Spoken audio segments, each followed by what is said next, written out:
We're back for week 2, honey. Okay, so this week the blog post is about I met God in my singleness. So what exactly do I mean by that, you may say? A girl. Ooh. As I recount my journey, you have to excuse me. But no, for real, y'all, I really did. I feel like if you were raised in the church, which everybody's not, hey, I completely understand. But honey, I was, okay? My mama was a keyboard player. She played the piano. I'm not gonna act up with y'all this morning because I'm full of energy, as you can tell. But no, for real. My mom was a piano player, and we used to have 2-3 services every Sunday, baby. Every Sunday. Here, there, everywhere. Not only that, but like I was saying in my other video, you know, people in my family have been in ministry, so we had that and got baptized at an early age. And I feel like sometimes when you were raised in the culture of, you know, church and God and things of that nature, sometimes you can get casual with your pursuit of Him, and things can get ordinary, or you can get comfortable with the level or the relationship with God that you have instead of going for more. So unfortunately for me, I was one of them children, one of his kids, one of his little special babies, that I really found Him in my brokenness. And like I said, with me being single for the first time in forever, I just really had to lean and depend on God, y'all. I didn't know whether I was coming, I didn't know where I was going. It was just a very uncertain time in my life. And I don't know if you can tell or not, but I like to know what's going on. I'm like, Lord, just tell me something. Like, you ain't gotta tell me the whole story. Just give me a sliver. And you know, sometimes He'll give you a little sliver of information, something to keep you pushing. But in that season of my life, I had no information. You know, it was like, you know, Lord, why me?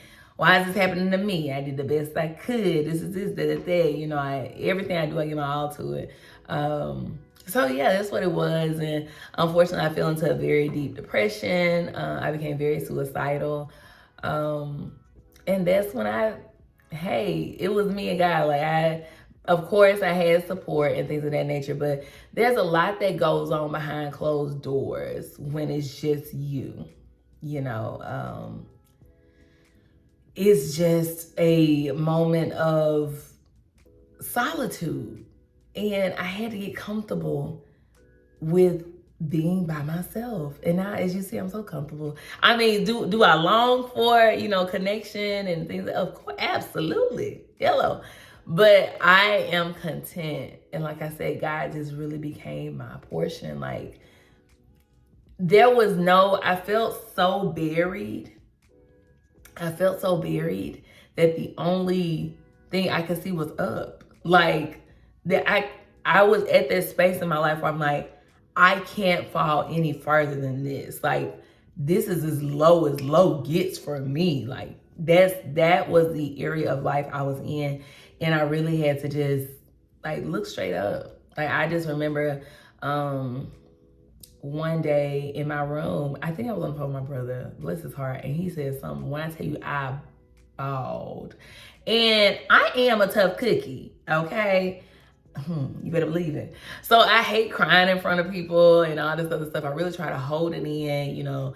And God has worked with me with being openly vulnerable around people that I trust, of course. But yeah, and just keeping an open heart. But y'all, that was a time.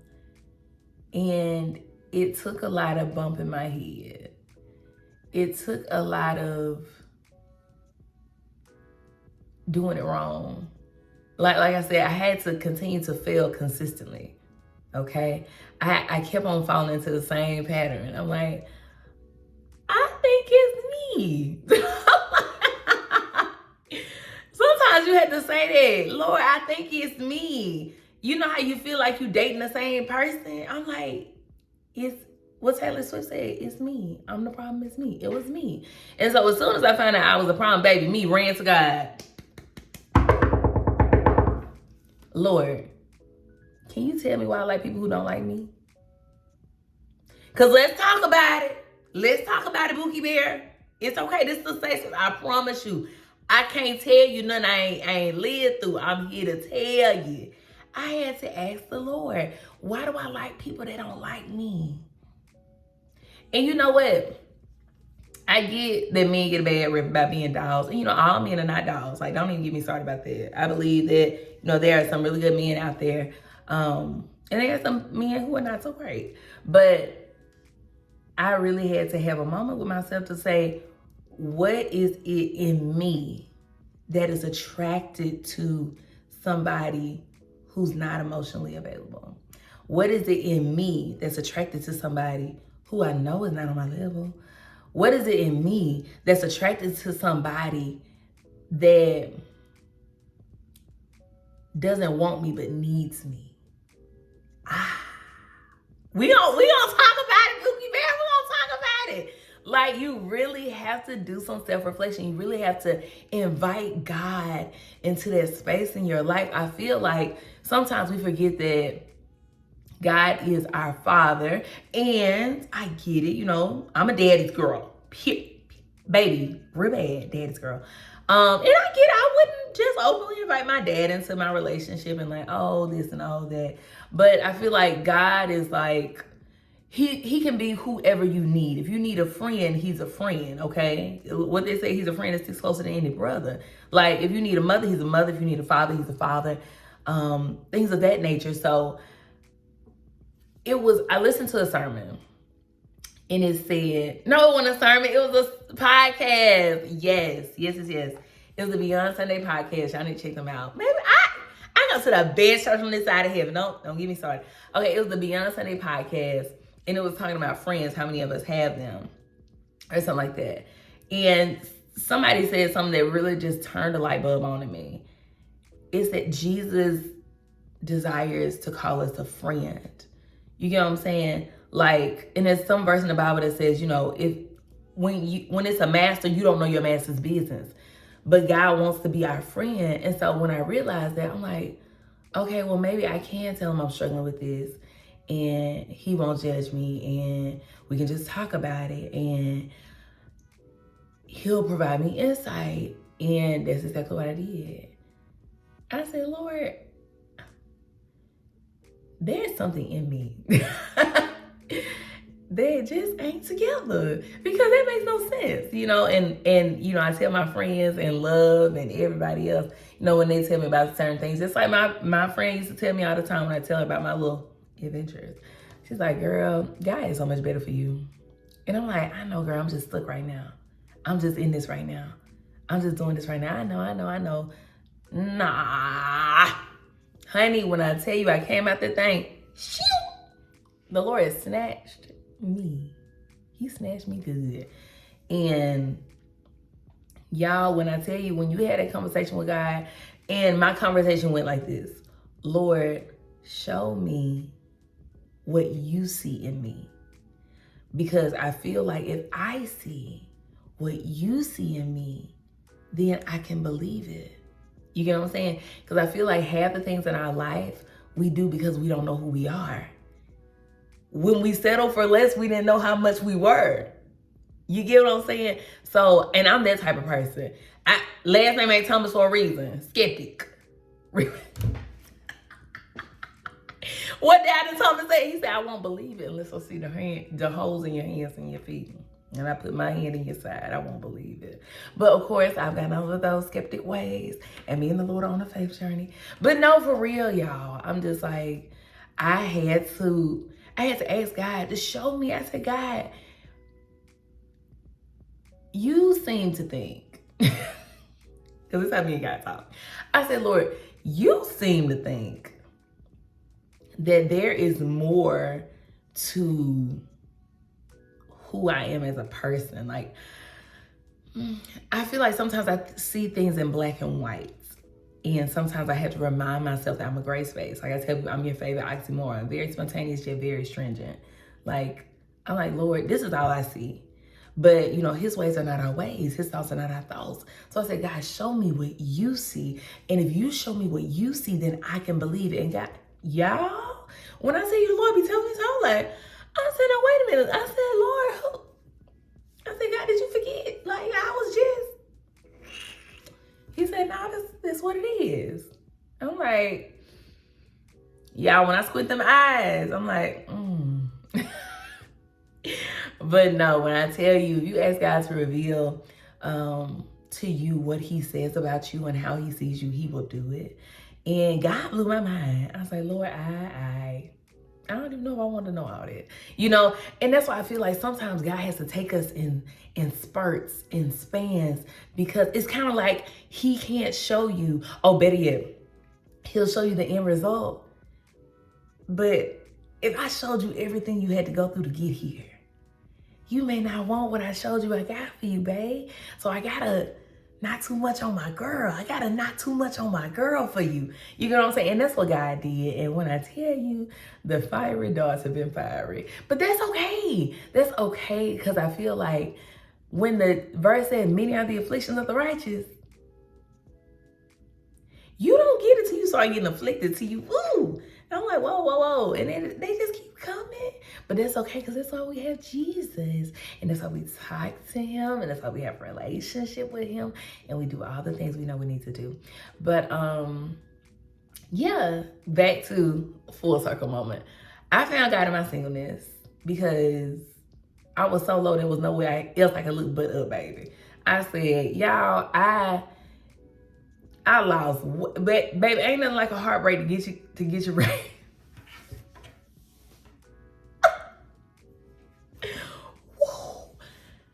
You ain't had no appetite. Baby, your girl was down bad. Got into therapy. Therapy, oh my goodness, was so good for me. I get some people think therapy is taboo, but I promise you it is not. When I tell you I have the best therapist recommendation, she does virtual, she's in Georgia, so if you want that, let me know. But when I tell you she helped me see things in a perspective that I didn't even look at. And a lot of the things, she gave me were practical. Like she wasn't so much speaking to me from a spiritual aspect, because that's important, but sometimes we need help from an emotional aspect, from a mental aspect. How can I categorize? How can I acknowledge, address, and move forward from what I experienced? That's what she helped me do. And I feel like it's important when you find a therapist, you need to make sure that, of course, I would say that you have shared ideas. She is married, so I value that because I value marriage. You know what I'm saying? I wouldn't go talk to a therapist that's anti-marriage. I wouldn't go talk to a therapist that, isn't Christian. I mean, I need some Jesus to back me up. You know what I'm saying? I need somebody who at least has knowledge of the word and of their relationship and walk with God, so they can encourage me in those things when it comes up. Although we're talking about hurt, although we're talking about depression, although we're talking about anxiety, although we're talking about, feelings of worthlessness, sometimes you need to sprinkle a whole lot of Jesus on top of that to make it make sense. So when I tell you, she is absolutely amazing. What else did I do, y'all? I also found things that I enjoy. I feel like that was one of the things that my therapist actually told me to do. I had spent so much time being a wife. Like I said, I've spent so much time being everything that everybody else needed me to be that I didn't know how to be there for myself anymore. I didn't know what Brittany liked. I didn't know what, y'all, it's so serious. I didn't know what temperature I wanted the house at because I was so used to the house being set on 68. I be cold. Okay, the temperature in here is set on 73. And when they send the day, it's set on 76. Yeah. Yeah, because I be cold. Now, can I adjust? Clearly, we just saw I lived in 68-degree temperature for 5 years. I do just fine. Okay, I know how to put my clothes on and look cute still. But yeah, no, I didn't even know like that small thing. I didn't know, okay, if I had to choose, females, y'all with me, ladies, you with me. If I had to choose what I want to eat, what did I want to eat? I'm so used to considering somebody else. Like, oh, what you know, what you got taste for? Because I tell people, baby, I was raised back in the times, you ain't get no option for dinner. You ate whatever was on that plate in front of you. Complain if you want to. You don't have to eat it all. You just go straight to bed. Right. So, even from what do I want to eat to what do I like to do in my free time? Because when you get married, it's just like having siblings. Like, it's another built-in best friend. Like, y'all, that baby, it's you and me. It's you and me, Bookie Bear. We having fun. We outside. Like, we together. But yeah, so I had to find out things like, what do I like to do? Like, what are my hobbies? Like, I got back into running. Love to run. Can't run alone. But got back into running. It's just a release. I started making a list of things I wanted to do. So, and I've done some of those things. That's why I started solo traveling. I love to travel. Couldn't really do much traveling. Not at the scale I wanted to do. And that's when I started international solo traveling, and still love solo traveling to this day. Is it gonna be Brazil? I was supposed to go to, Ghana? But hey, things came up. That's okay. But yeah, no. I found things that I love to do. Like, I still, on my list is to go to a pottery class, take horseback riding, go to an adult swimming class.